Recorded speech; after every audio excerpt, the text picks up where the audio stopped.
Do you want to talk about Ohtani yet? I do. Because now we can talk about, because the Angels, they don't just need a couple lottery tickets. They need an entire team of lottery tickets. I really hope that they get something for Ohtani, because they are in trouble.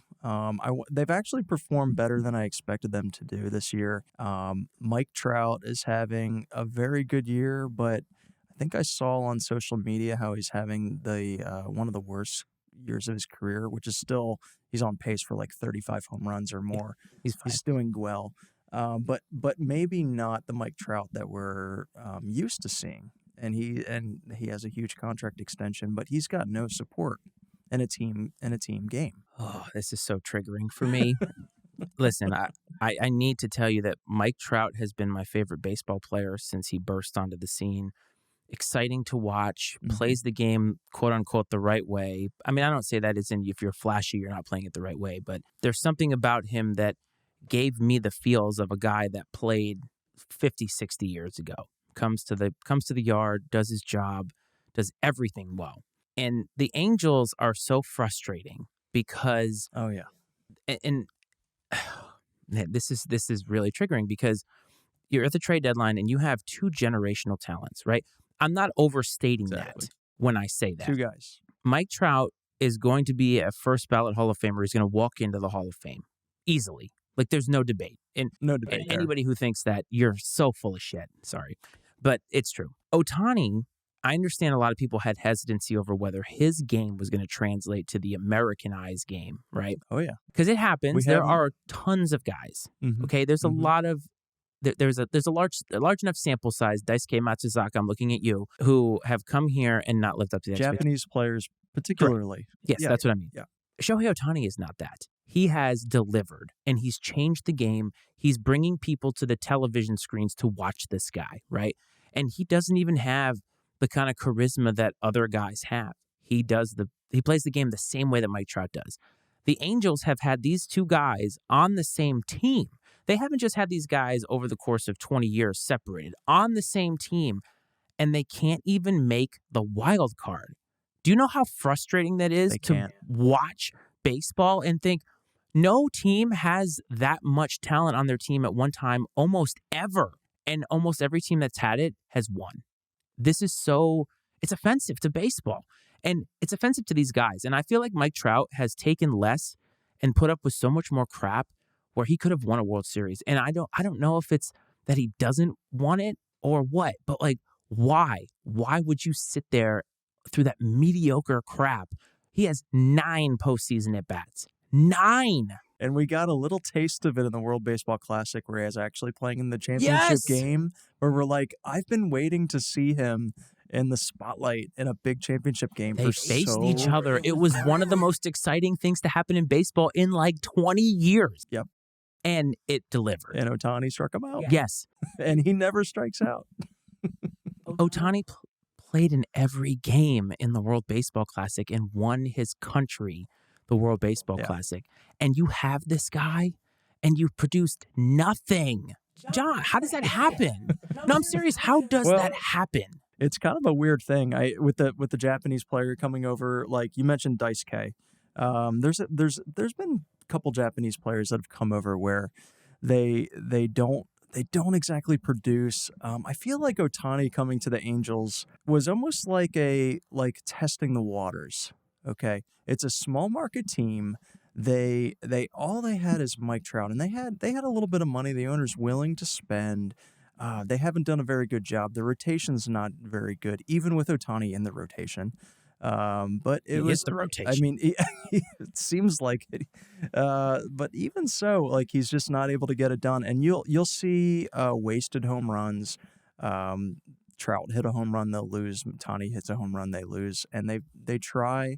And we've never seen them in the postseason. It's really sad. They're playing on the West Coast, which makes it even more frustrating for us on the East Coast trying to watch these two generational players, and we can't do it.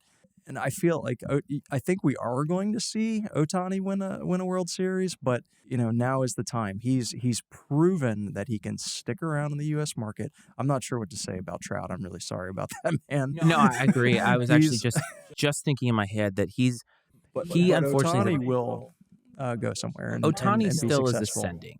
Oh, Mike yeah. Trout is on the downward spiral in the way that he downward spirals. Like, I wish that the end of my career could be 35 home runs and 100 RBI, but it's a travesty to see these guys have like Trout specifically is a little bit sad because I think everybody actually wants to see him perform in the postseason with a team around him, and he's actually celebrating and winning and doing something special in the postseason because that's where it really matters. Yes. And I'm not sure if we're going to ever see it. So let me ask you. But let me tell you this. Okay, one more point about Mike Trout. Please. He accepted that extension. Of course. The Angels have been poor performing for years, and he signed that contract. I know. And said, yes, I'm going to sign with a team that is a poor performing team. Yes, it was a lot of money. Yes, it's nice to stick around on one team forever, but it wasn't it's not what the fans wanted to see at the end of the day. I wonder, and this is a larger question, and if you are watching or listening, the number to give us your opinion on this is 703-718-6314. But Mike Trout's legacy, because baseball and sports in general, legacy matters. We both know, and a lot of people know, that Mike Trout is one of the greatest players to ever play. But I think that sticking around on a team that has been perpetually bad hurts his legacy, as much as it pains me to say that. I don't think in today's game guys get a pass anymore. Cal Ripken, Tony Gwynn, guys that stayed with their clubs a long time, they got a pass. Tony Gwynn eventually went to a World Series, right? So it's just different now. We as fans, and I say we, not necessarily us included in that, but we expect results. We expect these guys to want to win. And Mike Trout, as you said it, he signed on the dotted line. Never asked for a trade, never got frustrated, openly frustrated. Mm-hmm. I have to question whether Mike Trout really cared about winning a World Series. And I'm not saying he has to, but if you're talking about long-lasting legacy, if Ohtani wins a World Series, he's going to have a better legacy than Mike Trout. 100%. Ooh, that's a spicy one. Yeah, I agree with that. If Ohtani leaves, he's going to end up having a greater. But it's almost unfair. I mean, that's because we all have heard Mike Trout is the best. He's breaking records. He's he's only 20. What, I don't know how old he is now. 25, but he was already on track to break every record there was. And now Ohtani's here, and they're the two best players of all time. Yes. They're on this team that's not performing. And yeah, I agree. I think Ohtani will end up being the better player. I just feel like championships matter. And if you ask a lot of players in a lot of sports, what would you rather have, 5 less years of your career or 1 World Series? A lot of players would take the World Series or the Super Bowl or the Stanley Cup. I mean, ask a guy like Calvin Johnson, played for the Lions his whole career, didn't win a thing, right? First ballot Hall of Famer, great receiver, right? Didn't win a thing. Julian Edelman, nobody's going to remember him in 20 years, 3-time Super Bowl champion. I would much rather have that than anything else. And Mike Trout is going to be a Hall of Famer, and we're going to be sitting, you and I, 5 years after he's retired and he's at the Hall of Fame speech, when hopefully we're doing the show from the Hall of Fame, we're going to ask ourselves that same question because he's running out of time to do that. Yeah. And I don't think a lot of teams are going to overpay to get him right now because it's the injury risk. Well, yeah. But if you're a team right now and you can give everything, you take your entire farm system, I will give it all. I'll have nobody in single A, double A, and triple A just to get Ohtani on my team. I would do it in a heartbeat. So if you're a Met, the Mets are totally going to go. And I mean, they've got the money they're willing to spend. They've got all of the farm system that I talked about earlier. They've got young players. Go ahead and trade it all for that one player. Because if you're a big market team, why not? And you can take the risk of not only trading for him, but knowing that you have a chance to sign him. It's worth it. It's worth it just being in the discussion of, can you have this guy? There's not going to be a player like him to come around maybe ever. Ever. Maybe ever. And all these guys are going to try to do the two-way thing. It's different. There's something about the way he is doing it that is, it's breathtaking. And he can play till he's 40, I think. He can play 100%. beyond 40 if he wanted to. It is set up for him to be, your son is going to have seen the greatest player to ever play. And you and I got to see some pretty damn good players growing up. Yeah. Damn good players, right? Like you think about it's a veritable who's who of Hall of Famers that we got to watch from start to finish. And he's going to beat us anyway because the best player ever made is going to have played in his lifetime. Mm-hmm. And that's exciting, but also frustrating. But the Angels, right? So why can't they get it right is the larger question. What is it about the rest of the team that doesn't work? Because obviously they hit a home run with getting Trout in the first place, right? And then being able to pay for Ohtani. So the will is there, but what's up with, they get Rendon, who stinks. Rendon is bad, and he's also been injury prone. Remember Albert Pujols was pretty terrible for them, and they signed him for big money. I feel like every signing they have is bad. There's a little bit of bad luck there. But they're not. I don't see them really developing anybody that's coming out and saying, "Oh, this guy's great," and then actually performs and hits the ground running. No, I don't see it. Are they hoping though that these two guys will somehow carry the team and the franchise to bigger and better things?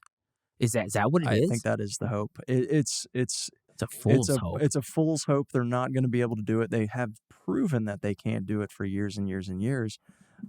I don't know how they did win the World Series pre Mike Trout, where you actually saw. Remember the rally monkey back in 2002? Yeah, Barry Bonds and the Giants had the 3-2 lead. And we literally haven't seen anything from that team since that year, and that's with Mike Trout. So I can't explain it. In the time that they've won the World Series, the White Sox, the Cubs, and the Red Sox have all broken near 100 or surpassed 100-year streaks. Right. So, Angels fans, you've had the two best players in our lifetime and nothing. God, that is so frustrating. So I just heard a stat that the Athletic polled 100 players in the MLB, asking, where do you think Ohtani will land? What MLB team will he land with? And over 50%, the Los Angeles Dodgers. Yes, and which is really nearby, has the money to spend, has the pedigree. He could win a World Series with the Dodgers. Oh, yes. There's probably a handful of teams he could win a World Series with. Yeah. Like you insert him on a lot of these teams. Even if you insert him on the Red Sox right now, they probably would be a better club. Because they're, just above 500, and their pitching is their problem. So all of a sudden you put a guy in there who at least once every 5 games you can get a solid, consistent start out of. And, oh, by the way, he contributes with the bat, too, so you get even an added bonus of that. How many teams couldn't use that? I mean, really. Imagine if Ohtani played for the Marlins right now, or the Reds. These are teams that are winning with less than what the Angels have. Any team. It's amazing. He'd look good in Phillies pinstripes, by the way. I just want to put that out there. Yeah. I actually thought Mike Trout would look good at Phillies pinstripes a couple years ago before he signed with the Angels. I really wanted him. He should have. And that was the thing, right? And that's where we come down to players today in free agency being that blessing and a curse. And Mike Trout could have and probably should have tested free agency because he might have been in a better situation. And I think he took the easy route by signing the extension. And maybe it's a sort of the other thing about Mike Trout is maybe he was under the impression that they would do more, and they haven't done more.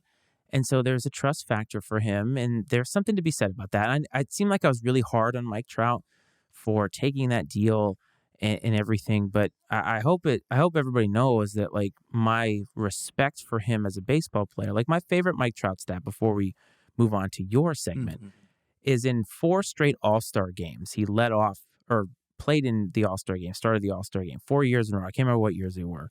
But in each of those All-Star games, he had hit for the cycle over the course of those 4 years. So he had a single, double, triple, and a home run in his at-bats in 4 straight World Series, something like that. And I just remember it was like 2018, 2017 maybe, where he led off the World Series with a triple.